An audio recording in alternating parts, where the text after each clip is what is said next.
Hey, what's up? I'm gonna do a video because, holy shit. I'm tired of doing those little shorts. I'm just gonna put some out there. I'm gonna do shorts too, but videos, when I'm saying certain stuff, I can just see that fucking timer clicking down, and it's like each second that it goes down, it's like, hurry up, you're almost done, running out of time, and it's like, because I don't edit or anything, I don't know how to edit or do any of that shit, so I pretty much just do it in one take and post it, and so, or, like I'll do multiple ones, but anyway, one of the first videos I wanted to put out there, because it really meant a lot to me, is Shia LaBeouf made a movie called Honey Boy in 2019. It was right when he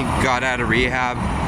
He was sober. It was right when he went on John Berthenol's Real Ones, that talk show kind of podcast where he does one-on-one talking, and his interview with Shia just exploded, and it just went viral, and a lot of people loved it, they liked it, and now he's getting backlash for it, and it's stupid, and it's just, I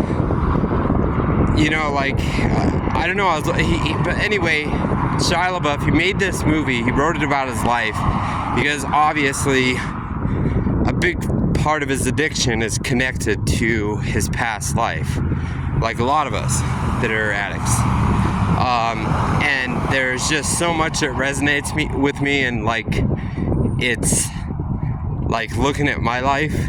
One of the things is the character in there, Otis, who plays Shia LaBeouf as a kid. He's in the Big Brother program, and his dad, who's kind of like his manager at the time, and him and his dad are living in a hotel together, and so his dad's like, the one there helping him get to and from shoots and stuff like that. And so his dad, of course any dad would get jealous of, their son or their kid spending time with another adult rather than wanting to spend time with them. They don't, because we don't see our own flaws. A lot of times it takes someone else to point them out. And so he's like, I just want to meet this guy. This guy's named Tom. I just want to meet Tom. He's your big brother. I've never met him. You're doing all this stuff with him, and I'm not going to get mad. I won't freak out. I just want to meet him. And so Otis is kind of hesitant because he knows his dad, and he kind of thinks his dad's just saying it to kind of start blowing shit into the big brother's face. And so he's kind of hesitant, and then he lets him come over, and there's this scene that happens where the dad's basically talking to him, and you could tell the scene's getting tense. I could feel the pressure, of just the angst of like something's gonna happen, and it does. The dad blows up at him. He's like, don't ever come around my effing kid again. Grabs him, throws him in the fucking pool. And when I was watching it, I started laughing, and then I started crying too, because it reminded me of the same exact thing when I was younger. My stepdad, he just wouldn't do anything with us because he was a mean, ruthless, drunk asshole. But this guy that lived across from us, his name was Sam.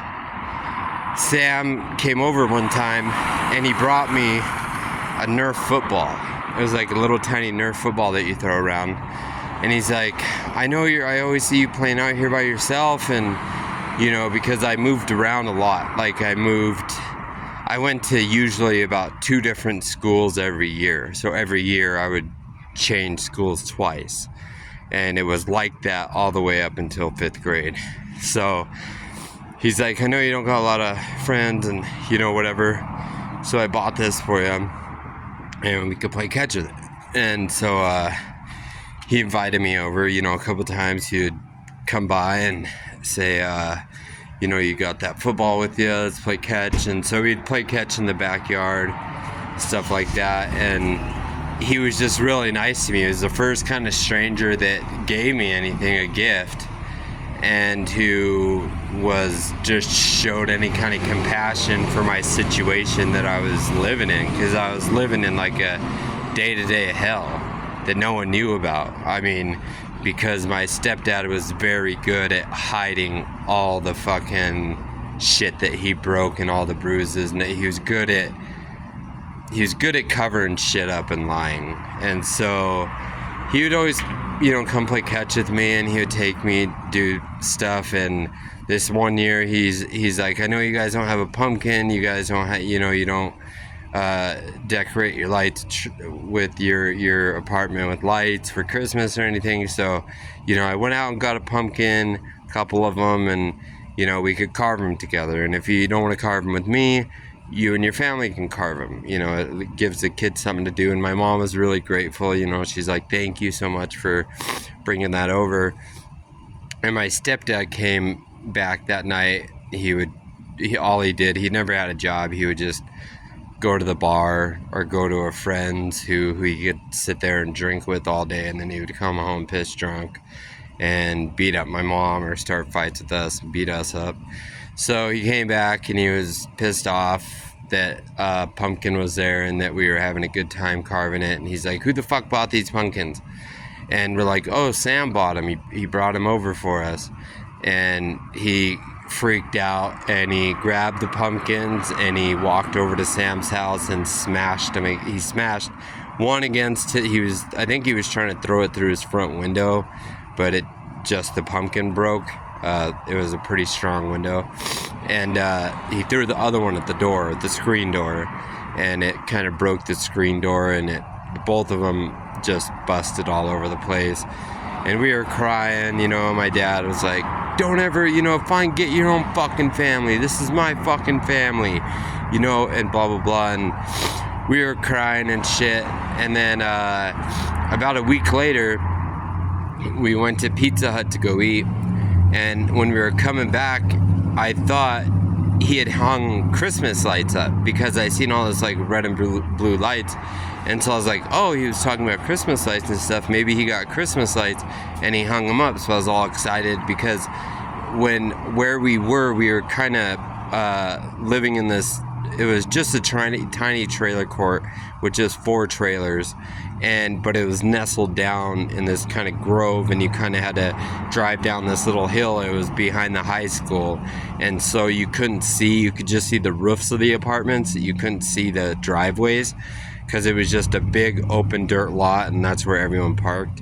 And right when we got to the bottom of the hill, though, I seen that it was all ambulances and cops. That's what was causing the lights. And so I didn't know what was going on still. I was like, why the hell are all these cops and stuff here? And then I came to find out later that Sam and his roommate had an argument, and they had been drinking, and Sam's roommate pulled out a rifle and shot Sam in the chest and killed him. And he said it was the gun accidentally went off. But yeah, so the one guy who only showed me kindness, he wound up getting shot in the chest and killed. And I never knew why, and I thought that's how things would be for the rest of my life. And I really hated meeting people after that. I hated it.